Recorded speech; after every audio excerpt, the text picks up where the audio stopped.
안녕하십니까? 우리 모두의 마음속 깊은 곳에 자리한 영혼의 여정을 탐구하는 시간입니다. 오늘 우리는 잠시 일상의 소음에서 벗어나 우리 삶이 때로는 왜 이토록 치열한 싸움처럼 느껴지는지에 대한 깊은 지혜를 나누고자 합니다. 이 이야기가 여러분의 마음에 평화와 힘을 주는 빛이 되기를 바랍니다. 본격적인 이야기에 앞서 이 채널의 구독과 공유를 통해 더 많은 분들이 이 귀한 지혜를 나눌 수 있도록 도와주신다면 주님의 은총이 여러분의 삶에 가득할 것입니다. 이 시간을 통해 여러분 모두에게 하느님의 축복이 함께하기를 기도합니다. 오늘 우리가 함께 묵상할 말씀은 성 바오로 사도가 에페소 신자들에게 보낸 서간의 한 구절입니다. 바오로 사도는 감옥에 갇힌 가장 어둡고 절망적인 상황 속에서 오히려 가장 빛나는 영적 통찰을 우리에게 전합니다. 그는 말합니다. 우리의 싸움은 단지 눈에 보이는 혈육을 상대로 하는 것이 아니라고 말입니다. 끝으로 주님 안에서 그분의 강한 힘을 받아 굳세어지십시오. 악마의 관계에 맞설 수 있도록 하느님의 무기로 완전한 무장을 하십시오. 우리의 싸움은 인간을 적수로 하는 것이 아니라 이 어두운 세계의 지배자들과 권세자들, 하늘의 악령들을 상대로 하는 것입니다. 그러므로 악한 날에 그들에게 맞서 싸워 모든 것을 물리치고 끝까지 버텨낼 수 있도록 하느님의 무기를 잡으십시오. 허리에는 진리의 띠를 두르고 가슴에는 위로움의 갑옷을 입으십시오. 발에는 평화의 복음을 위한 준비의 신을 신으십시오. 무엇보다도 믿음의 방패를 잡으십시오. 그것으로써 여러분은 악한 자가 쏘는 모든 불화살을 막아 꺼버릴 수 있을 것입니다.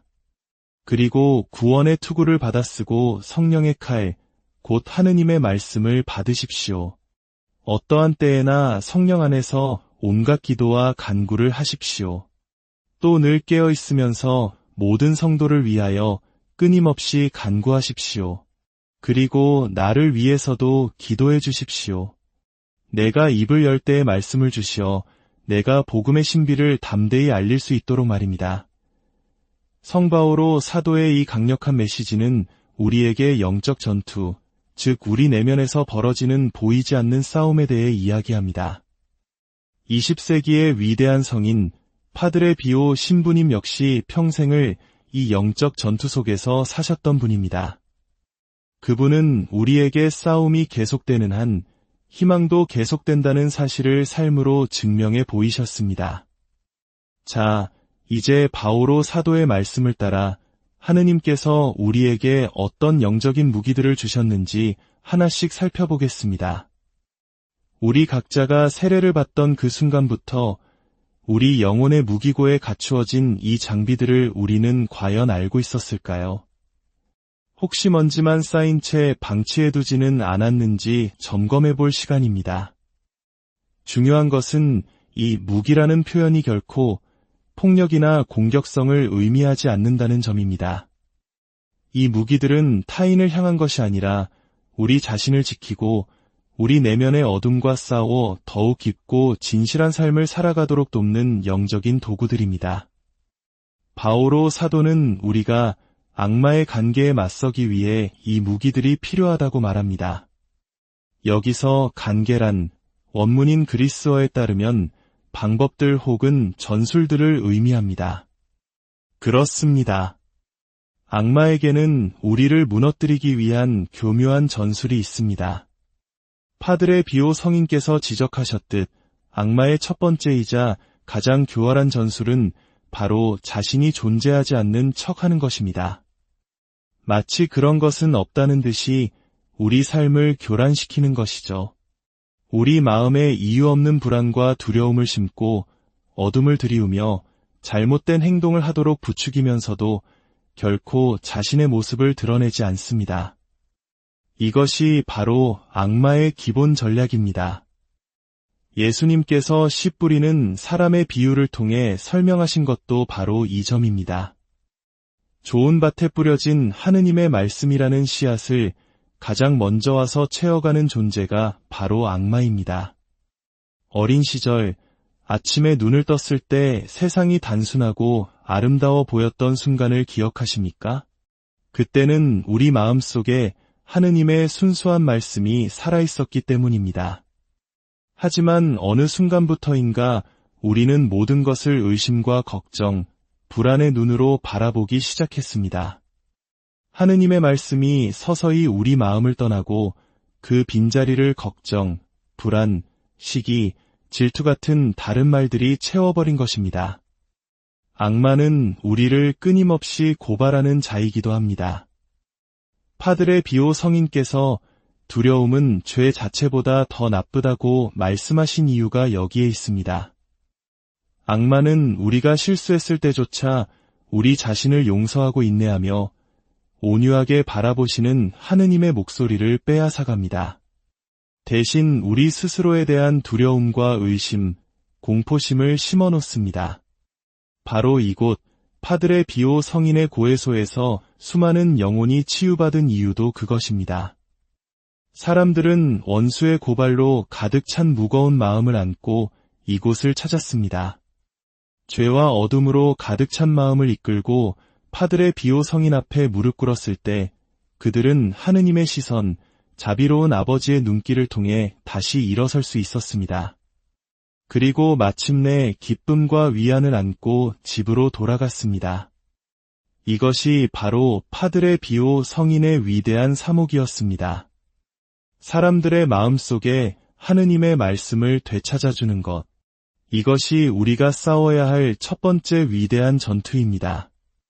원수가 우리 삶의 가치를 멋대로 평가하도록 내버려두지 않는 것, 특히 우리가 실수하고 넘어졌을 때조차에야 내 죄는 용서받았다. 평안히 가거라 하시는 하느님의 목소리에 다시 귀 기울이는 것입니다. 바오로 사도는 우리의 싸움이 혈육을 상대로 하는 것이 아니라 악한 영들을 상대로 하는 것이라고 강조합니다. 우리는 너무나 자주 우리 삶의 원수가 배우자나 동료, 혹은 우리를 힘들게 하는 주변 사람이라고 착각하며 살아갑니다. 하지만 진정한 원수는 결코 우리 외부에 있지 않습니다. 오히려 그런 어려움은 우리가 하느님께 더 가까이 나아갈 수 있는 기회가 되기도 합니다. 진짜 싸움의 장소는 바로 우리 자신의 마음속입니다.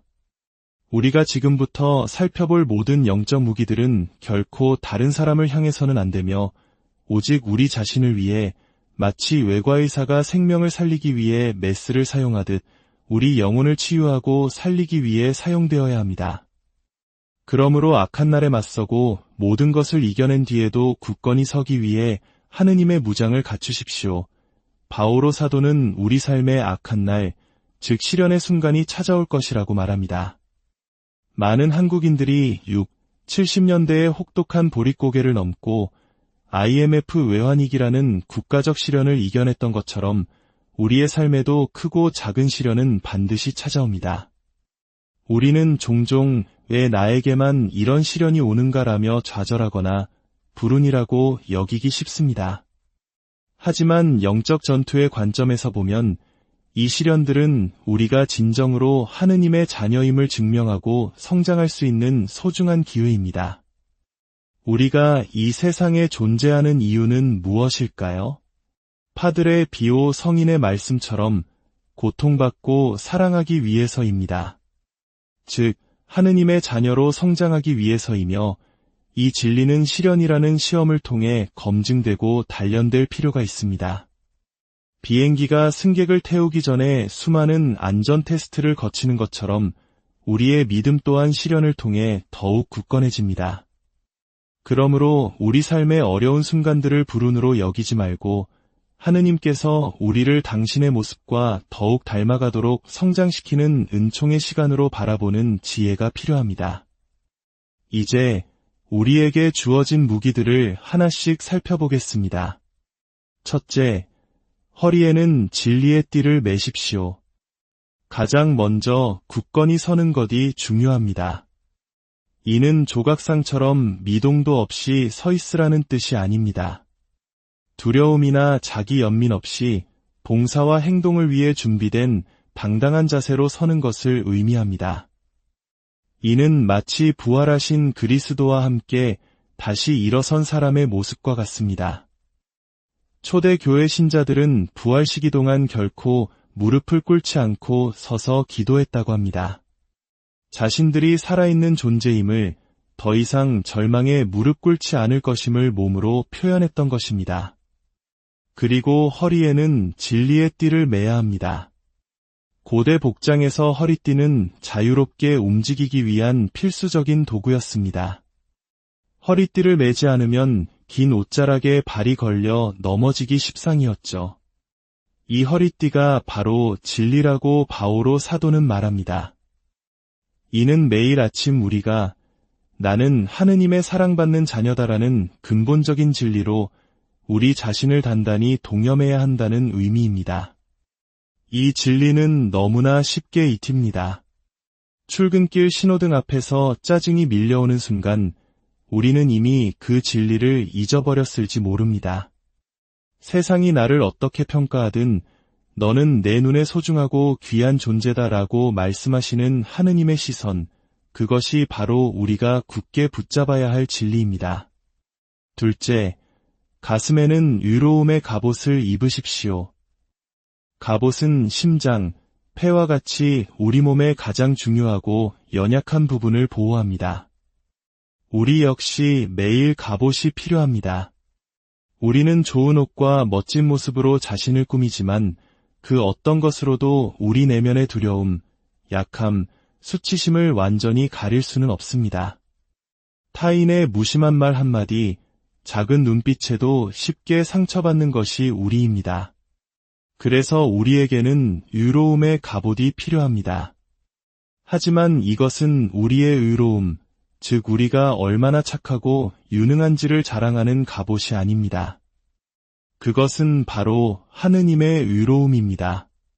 초대 교회 신자들이 세례 때 입었던 흰옷처럼 그것은 그리스도로 옷 입는 것을 상징합니다. 하느님의 의로움이란 무엇일까요? 그것은 바로 우리가 실수하고 넘어졌을 때조차 우리를 용서하고 자비를 베푸시는 것이 옳다고 여기시는 하느님의 사랑입니다.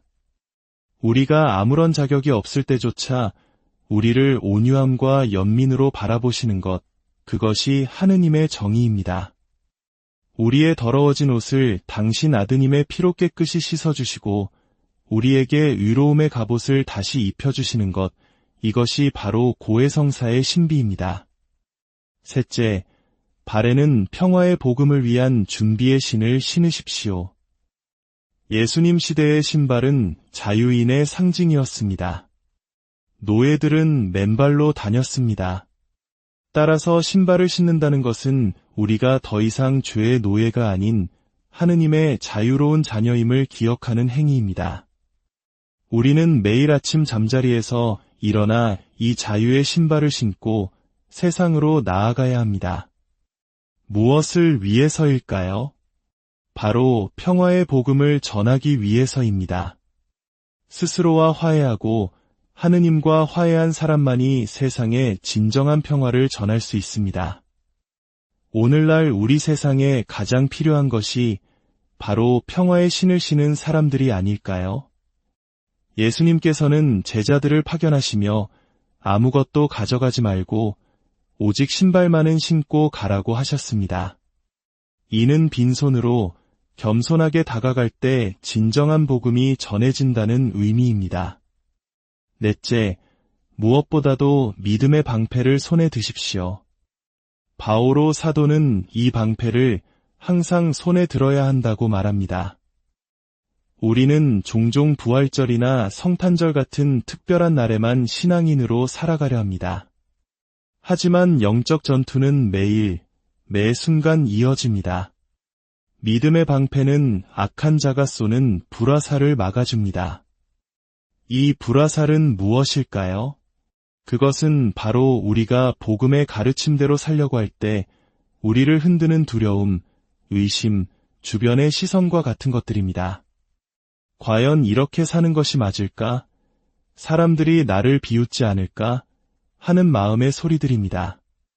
믿음의 방패는 이런 불화살 앞에서도 예수님의 말씀이 결국 우리를 위한 유일한 길임을 굳게 믿고 나아가는 용기입니다. 파드레 비오 성인께서는 수많은 오해와 박해 속에서도 이 믿음의 방패로 꿋꿋이 하느님의 길을 걸으셨습니다. 다섯째, 구원의 투구를 쓰십시오. 투구는 우리의 머리, 즉 생각의 영역을 보호합니다. 우리의 머릿속은 얼마나 자주 쓸데없고 부정적인 생각들로 가득 차 있습니까? 하나의 부정적인 생각이 꼬리에 꼬리를 물고 이어지다 보면 결국 우리는 자기 자신과 세상, 심지어 하느님에 대해서까지 나쁘게 생각하게 됩니다. 구원의 투구는 바로 이 생각의 흐름을 지키는 것입니다. 그 중심에는 나는 이미 구원받은 존재다 라는 확고한 생각이 자리해야 합니다. 어떤 상황이 닥치더라도 우리는 하느님께서 우리를 끊임없이 구원하고 계심을 잊지 말아야 합니다. 이것은 우리 마음의 영적 위생과 같습니다. 어떤 생각에 주의를 기울이고 어떤 생각은 단호히 끊어낼지 선택하는 것입니다. 여섯째, 성령의 칼, 곧 하느님의 말씀을 받으십시오. 지금까지의 무기들이 주로 방어용이었다면 칼은 유일한 공격용 무기입니다. 하지만 이 칼은 남을 해치는 데 쓰이는 것이 아니라 우리 자신을 향하는 수술용 칼과 같습니다. 히브리서의 말씀처럼 하느님의 말씀은 살아있고 힘이 있으며 어떤 쌍날칼보다도 더 날카롭습니다. 그래서 사람의 속을 깨찔러 혼과 영을 가르고 관절과 골수를 갈라 마음의 생각과 속셈을 가려냅니다. 하느님의 말씀을 묵상하는 것은 마치 거울을 보는 것과 같습니다. 파드레 비오 성인께서는 묵상하지 않는 사람은 결코 거울을 보지 않아 자신의 모습을 모르는 사람과 같다고 하셨습니다. 우리는 매일 하느님의 말씀이 우리 영혼 가장 깊은 곳까지 들어와 우리의 생각과 감정을 분별하고 치유하도록 허락해야 합니다. 다른 사람의 훌륭한 해설을 듣는 것도 좋지만 결국에는 나에게 하시는 하느님의 목소리를 직접 듣는 시간을 가져야 합니다. 그 말씀이 우리 마음을 쪼개고 새롭게 할 때 우리는 진정한 영적 전투를 수행할 수 있습니다. 마지막으로, 그리고 이 모든 무기를 사용하는 힘의 원천은 바로 기도입니다. 어떠한 때에나 성령 안에서 온갖 기도와 간구를 하십시오. 파드레 비오 성인께서는 기도는 우리가 가진 최고의 무기이며 하느님의 마음을 여는 열쇠라고 하셨습니다.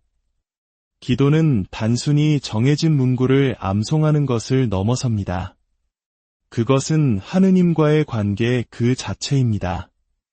아시시의 성 프란치스코가 말년에 기도하는 사람이 아니라 기도 그 자체가 되었다는 말처럼 우리의 삶 전체가 하느님과의 끊임없는 대화가 되어야 합니다.